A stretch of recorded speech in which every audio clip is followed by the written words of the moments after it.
Setting out for a ride is a normal part of our weekend plans, but with lots of us loving the speed that cycling brings, it's a very good idea to do some quick checks to ensure that your faithful steed is ready and safe. Here's what you should check.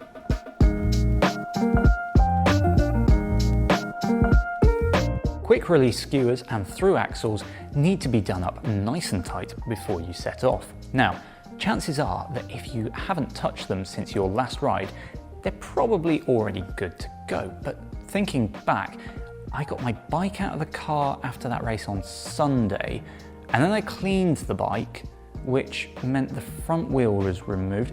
Did I remember to tighten that thru-axle properly? Really, it is best to check this one.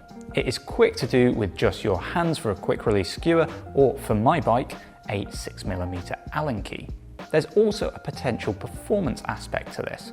A loose quick release skewer or thru-axle can lead to creaks and clicks as the interface between the axle and the frame moves just ever so slightly.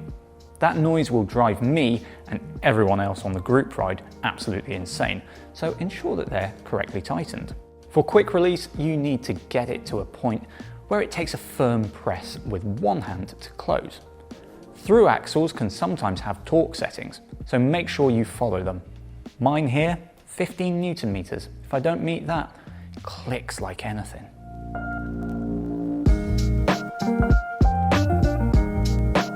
Like many of you, I live on a hill. It's a very steep hill, and for me, the last thing I want is to find that my brakes don't work after I've started rolling. Squeeze the brake levers quickly before you set off. It's an incredibly quick check, but it's so worthwhile. Now, if you do find an issue, it is better to stop before you start. Be 5 minutes late for the ride. It doesn't really matter. It is much, much better than finding yourself face planting into a hedge or worse.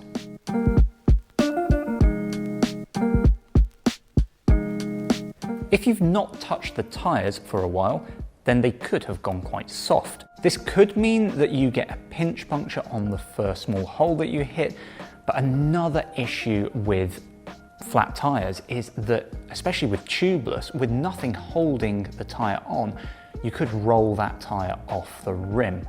Now, I don't know about you, but I don't fancy testing out the grip potential of bare carbon rims on tarmac. A quick press with your thumb on the tyre is usually all that is needed to show you if more air is required. My well-calibrated thumb tells me that I need a bit more air in this one. If you need help finding your perfect tyre pressure for your riding, then we've got a video all about that, which you'll find up here, or there's a link in the description below. Running too little pressure isn't just exposing you to an increased risk of punctures and even crashes, there are negative performance implications too. Overly soft tyres can send rolling resistance rocketing, and this results in the feeling of riding through treacle. It's really not nice. There have also been times when I've been seating new tubeless tyres, which has required over 100 psi. That's far higher than I'd usually go for, and if I headed out on that, it's just going to be a really harsh ride. So setting your tyre pressure correctly before a ride is a sensible move to ensure that you enjoy your ride.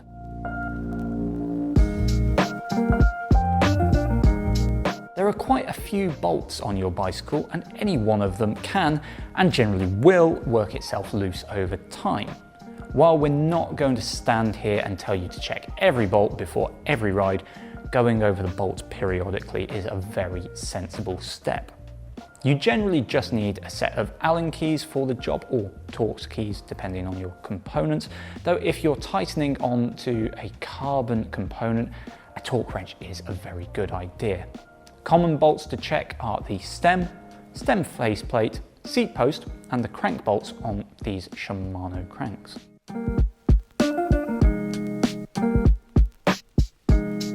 That chain of yours seems quite a few revolutions, so making sure that it is oiled correctly for the weather that you'll be riding in is quite important. Leave it exposed to wet weather or just dry as a bone, and you're going to get a noisy drivetrain that could get rather squeaky too. A well-lubed chain will mean buttery smooth shifting, which is very nice to have when you just want to head out on a sunny summer's day to enjoy the ride.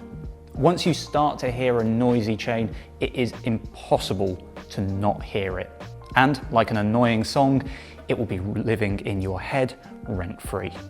You need to apply chain lube to a clean chain. So first wash the chain with degreaser, rinse and dry before applying just enough to the center of the chain. Don't go drenching it like a disappointing salad. You just want to apply some lube until it begins to flick off. Run the chain through the gears and then wipe off the excess lube with a rag. This process is best done after you've cleaned your bike, so it is ready to go for your next ride, but we will forgive a last-minute application onto a dirty chain, as we are very guilty of this on occasion too.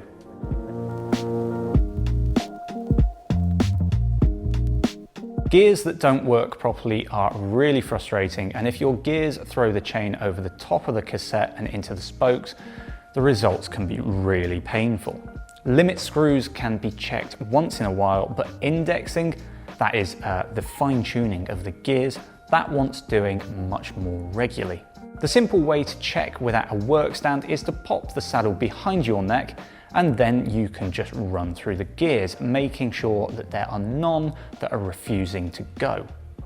If you do find a problem, then you can access the barrel adjuster or electronic controls to adjust the indexing. And this is a nice little reminder to us all, myself especially, to charge your electronic gears. They go flat and they have a habit of doing so when you're 30 miles from home and stuck in the little ring, spinning your legs furiously. So there are our 6 checks to make. Have you got any of your own checks? They might help someone else, so leave them in the comments below.